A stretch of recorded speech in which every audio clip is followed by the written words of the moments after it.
Dublin City Council are in a right old state at the minute. They're going on the offensive. Offensive against who? Against people committing knife crimes in the streets? Against people coming into the country illegally? Against criminals? No, don't be silly. This is Dublin City Council here. They're going nuts about people putting up the Irish tricolour in certain parts of the city. They believe it's offensive. They believe it's racist. They believe it's completely unacceptable and they want something done about it. Yes, you heard that correctly. That's where they're putting their time and energy into this weather, Dublin City Council. And some of you may remember from the start of the year when there was a real surge in crime, street violence in particular in Dublin. It was brought to the attention of the City Council by two independent councillors who wanted this to be brought up as a matter of urgency. And they were effectively laughed out of the chambers and told, don't let the door hit you on the way back out again. Well, now they're making the news again for all the wrong reasons and focusing in all the wrong areas. So tricolours have been erected. People are taking the hump about it, or at least we're being told that people are taking the hump about it. And of course, the government don't like it because it shows that people are standing up for their own values and their own beliefs in their own nation. And we can't be having that now, can we? So let's look at what the council have to say. And some pundits, some paid pundits have had to say in the last few months, the terror, the fear that struck into their heart by seeing the Irish flag on Irish soil. Can you believe this? But here we go. Let's see what they have to say. Dublin City Council says it's considering how to respond to the flying of tricolours on lampposts in communities across the city, which are believed to be part of a campaign by anti-immigration groups. It follows requests by a number of councillors and residents groups for the council to take action in response to the practice, which they say is an attempt to intimidate and mark territory. I'll tell you one thing, if it was a Ukraine flag or a Palestine flag or a pride flag, they wouldn't have any problem with it, none whatsoever. In fact, they would encourage it. But if it's an Irish tricolour, oh no, it must be intimidation. Over the summer, lines of tricolours have appeared on the streets of a number of areas across the capital, including Ballyfermot, Coolock, Finglas and the north and south inner city. A number of anti-immigration campaigners have posted online in support of the erection of tricolours. Now residents of the North Strand have written to the council to ask for the flags to be removed. We're a wonderfully diverse community and neighbourhood, and that has really been added to. She looks wonderfully diverse, doesn't she? She looks like she's been enriched. No soul, flat voice, deadpan delivery. Yeah, I can imagine that you would be against this. Anything to add a bit of colour into your neighbourhood, Angela, I can imagine that you would be firmly against it. For particularly the last decade, by all of our new neighbours who have come in, the message is coming from a very tiny minority. They're very vocal, but they are tiny. They don't speak for the rest of us.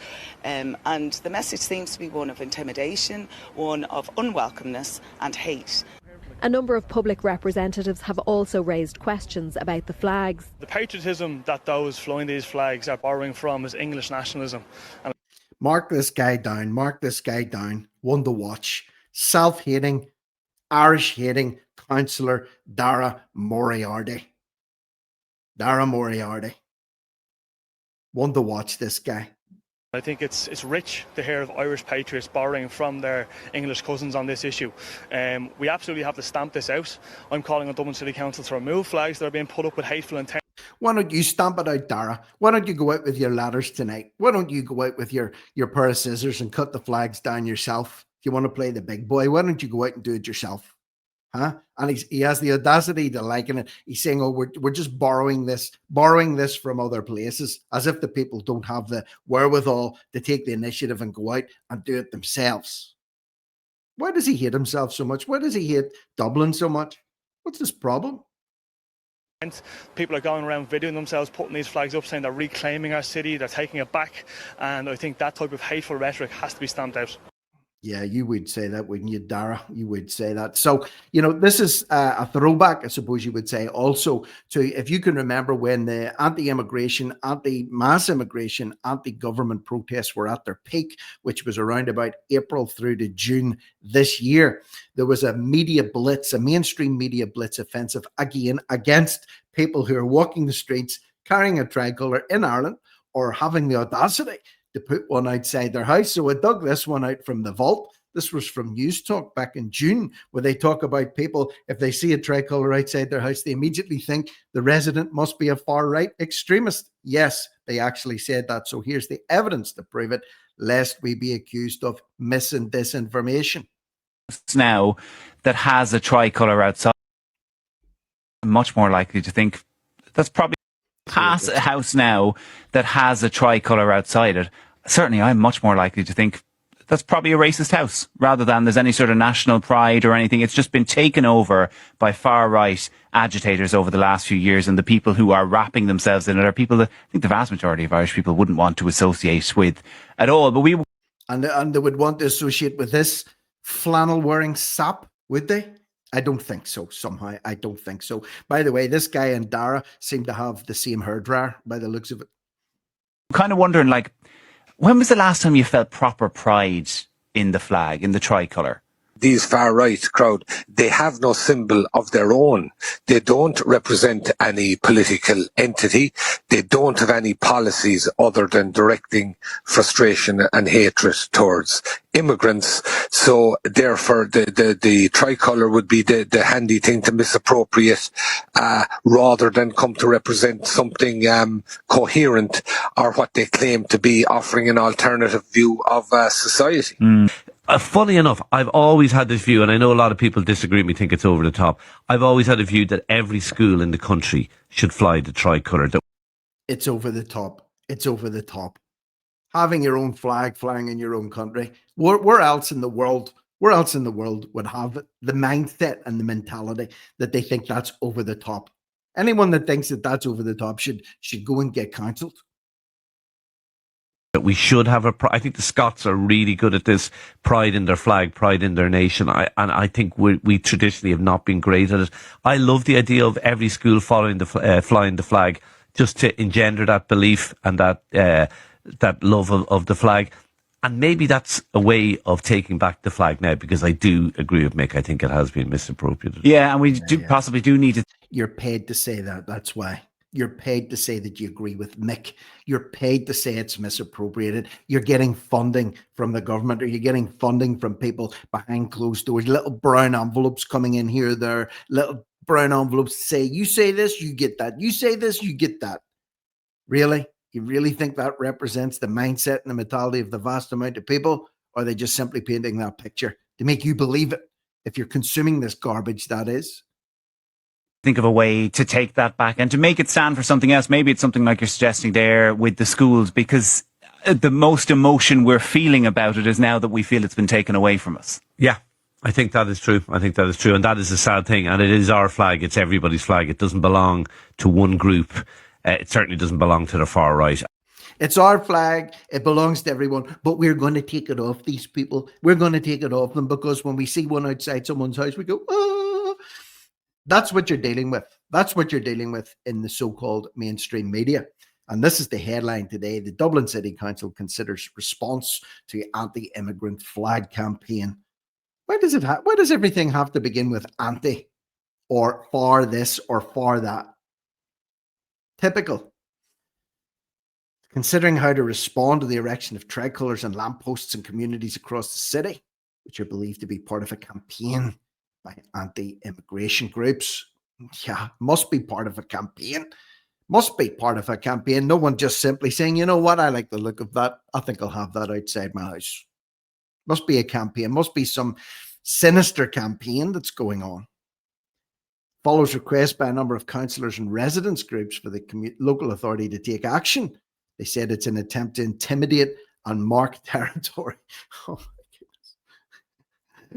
maybe if it was another flag from another country, they would be saying that. Maybe they would have a right to say that. There's no problem with that. Or flags that represent nothing at all. Faux flags. No problem with that. But your own flag on your own lampposts in your own city. Oh, it must be an intimidation campaign. It must be this. It must be that. Ooh. Lines of tricolours have appeared on streets in a number of areas. God forbid. God forbid. A number of well-known campaigners have posted online in support of it. So what? It's called freedom of speech. They can support what they want. You know, the left love to cry about what they support. Oh, we're all for this. We're going on a flotilla. We're doing this. Bring them all in. Open the doors. Refugees are welcome here. Blah, blah, blah. But when it comes to someone else having an opinion or wanting to express themselves, no, can't be having that. The intolerant left. The intolerant left. Council officials have been struggling to find a solution.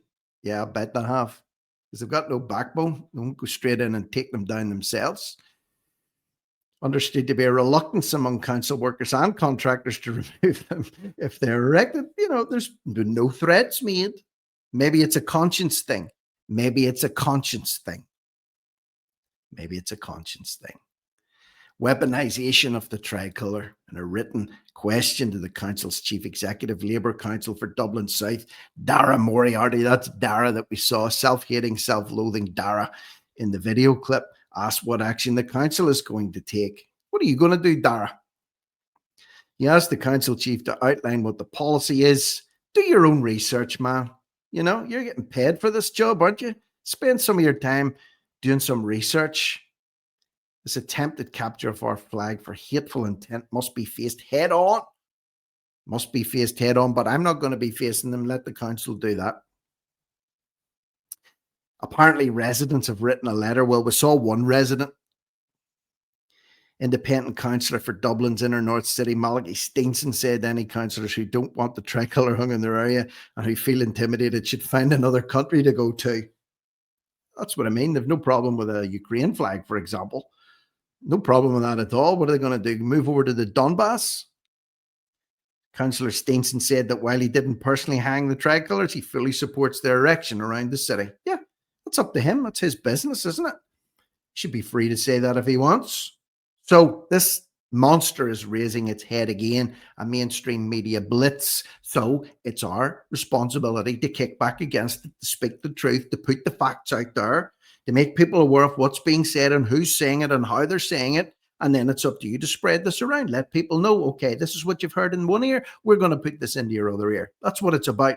So please feel free to leave your comments below. Very important, leave your comments below. Express yourself. You maybe have no other platform. At least you can dump your comments down here in the comments box below this video. Share the video far and wide. Cut and paste it. Use it yourself. I don't care what you do with it whenever it goes out there.